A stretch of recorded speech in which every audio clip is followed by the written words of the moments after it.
The only reason a business exists is to create wealth. It creates wealth first for the customers, because if the customers weren't entirely benefited from the product or service, that business wouldn't have customers.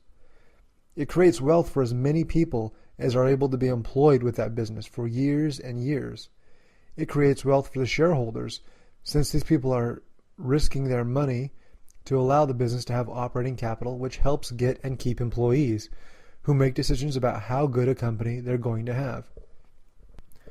The biggest problem with people favoring the government so easily is that those people are ignorant to the cost of doing business.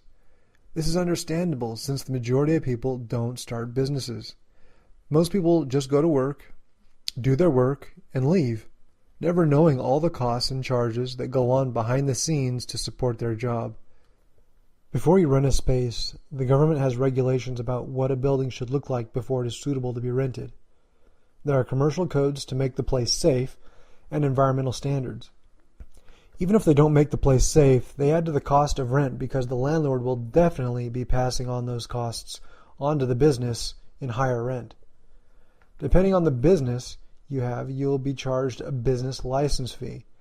Then you'll be taxed by the city based on your profit to maintain that business license. You'll be taxed by the state on your profit, and you'll be taxed by the federal government all on that same profit. Then if you have employees, you'll be taxed for each employee, and each employee will be taxed on that same money. Then you'll pay the local government your sales tax that you've been collecting on their behalf. Depending on your type of business, numerous insurance costs are in your future. Insure the building, insure the products, insure the employees. Don't forget the legal liability costs, unemployment costs, and other built-in government programs that come along with hiring people. It reminds me of the movie Goodfellas, when the club owner asks Paulie to be his silent partner, and no matter what, you will pay that silent partner. That's what you're trying to tell me. You want me to be partner? Yeah, what the fuck you think I'm talking about, Paulie? Please, come on. It's not even fair, no? You don't understand. The joint is over. Oh, you run the joint. Maybe I'll try to help you, all right? God bless you, Paulie. I appreciate it. God bless you. Always been fair with me. All right. Now the guy's got Paulie as a partner. Now the guy's got to come up with Paulie's money every week, no matter what. Business bad? Fuck you, pay me. Oh, you had a fire?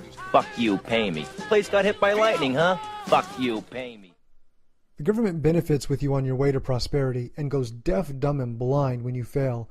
Unless you owe a tax while you crashed your business, then the government has their hand out and follows you around until you pay them. The fees that are paid to the government can be argued important or not on a fee-by-fee basis. The best way to argue for a fee is pointing out where it adds value to something. The government isn't valuable besides what value it creates for the people it governs, which is why the government always frames their excuses for the fees by suggesting it is making things safe for the people. There are more fees that simply feed government than can be reasonably argued that such fees are for a common good.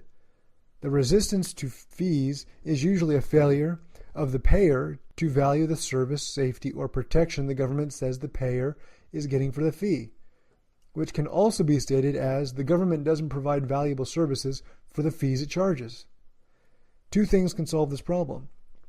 Either the government gets more honest and only charges for the value-based fees, or drops the fees in general to where a business doesn't feel such a burden. Unfortunately, the government is a monopoly unless you're a really good business.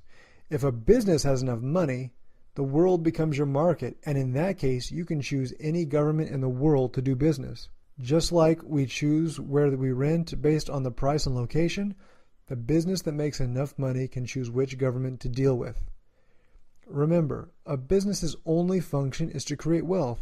The people who start those businesses have many different reasons to start. Some people just want money, so they exploit a market. Some people want to change or start a revolution. A business allows these things to be everlasting.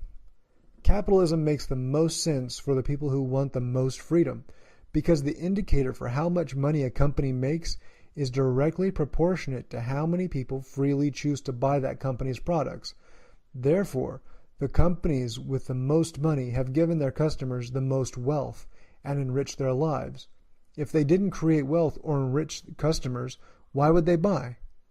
There isn't any force by the government to buy one thing over another.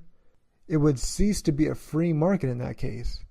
Once the government forces anyone to buy anything, a free market is contaminated and no longer a free system.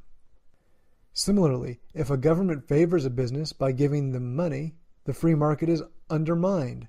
There is a bigger point here, which is I will make in a following post. That is, government really doesn't have any money. Which brings me to my last point. There are two types of monetary distribution systems. One is based in freedom and the other is based in slavery. One is by an individual buying something they find value in, and the other is by government forcing an individual to surrender their income, taking from them the direct influence where it is spent.